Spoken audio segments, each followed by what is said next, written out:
Hi, it's Victoria Lorient Fabish again, and today's topic is boundaries again.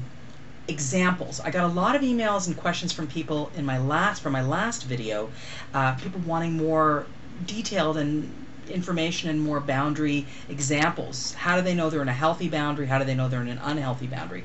So I put a little list together, and I'm going to go through some of it. And of course, I'm encouraging questions always. Please do ask questions and email me those questions. How do you know you're in a healthy boundary versus an unhealthy boundary? Well, unhealthy boundaries very much, you'll know you're in an unhealthy boundary when, for example, you meet someone new, a new potential relationship, and you begin to tell all, revealing every little intimate detail about yourself immediately. Believe it or not, that is extremely unhealthy. What is healthy, what is an actual healthy boundary with respect to meeting new people, for example, is step by step getting to know the person, checking to see if there's compatibility, and if there is compatibility and a sense of safety there, and a sense of, you're beginning to build trust, then you continue to reveal a little more of yourself. But don't tell all on first meeting. That is really displaying a tremendous amount of deep inner insecurity, and the messages you're sending out is, I don't have any boundaries, so I'm giving you everything. Also, when you are in a relationship and you find out that you like this person, but you begin to fall in love with this person just because they reached out toward you. No, don't do that. Check for compatibility. Wait, it's a step-by-step process. Don't fall in love just because someone reached out. You are valuable, you are worth it, and you should be waiting for the right person to fall in love with, because falling in love means very much that you are giving part of yourself to this person. So you're not really, you really should not give a part of yourself to a person unless you have really decided through a series of events, time passing, and you really have a sense of sureness before you give parts of yourself to a person. So I guess what I'm saying is take your time, and that is a healthy boundary. Know your healthy boundary and take your time. Okay, what else did I write here? Yes. Touching someone without asking for permission. Do not touch anyone unless you ask them. It is an unhealthy boundary to just reach in and touch. And that goes for men and women. Okay? Another example of an unhealthy boundary is being sexual for your partner, not for yourself. Only be sexual for yourself. Take responsibility for your sexual pleasure. And check to see whether or not you want to say yes or no. And only say yes or no when, in fact, yes or no are authentic. Say yes when you are authentically saying yes. Say no when you are authentically needing to say no. That is a healthy boundary. Maintaining personal values despite what other people want. That is a healthy boundary. Noticing when someone has invaded your personal space and letting them know. Healthy boundary.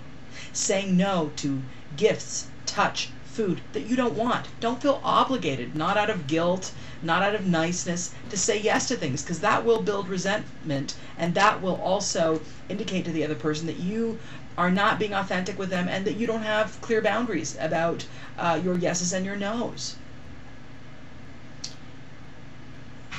A really good one here is allowing sort of a negative boundary, or rather an unhealthy boundary, is allowing someone to take as much as they can from you, or giving as much as you can just for the sake of giving. These are unhealthy boundaries. I see a lot of people in my office, give in hopes that someone will like them, someone will love them.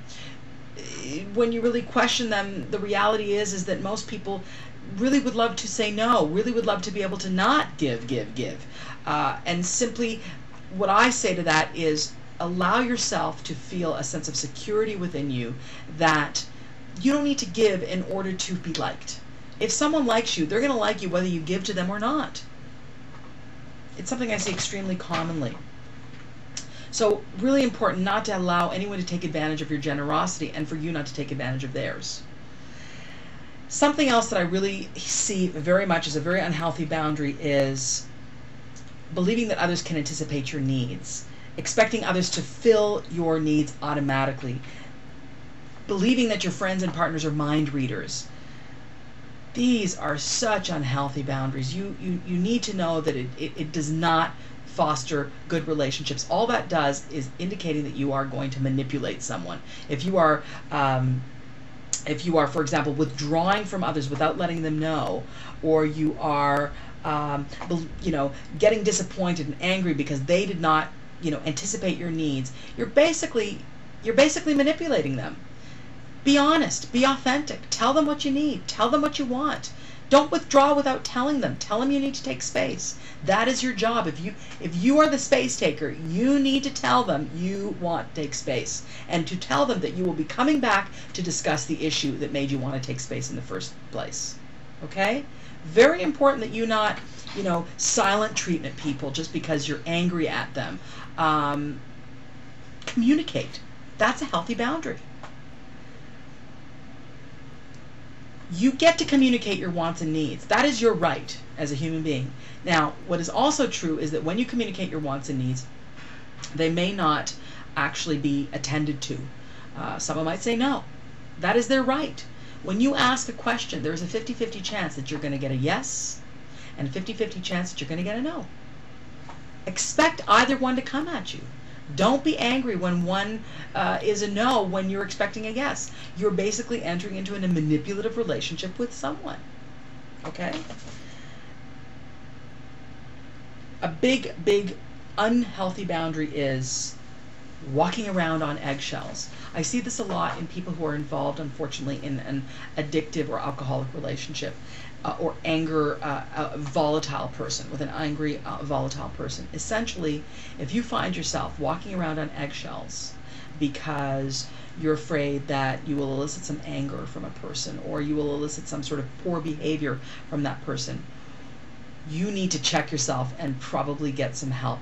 Probably get out of that relationship, because it sounds like you're in a relationship that is full of unhealthy boundaries. So watch out if you are in a relationship in which you are walking around on eggshells. You need to also become your own parent. It is very healthy, at a very healthy boundary, to parent yourself in a gentle and kind way.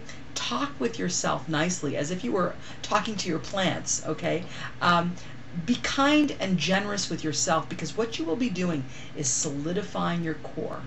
When you solidify your core, you are more apt to having healthy boundaries when other people come into your life. And in order to have healthy relationship, longevity in a healthy relationship, you need to be solid within your core.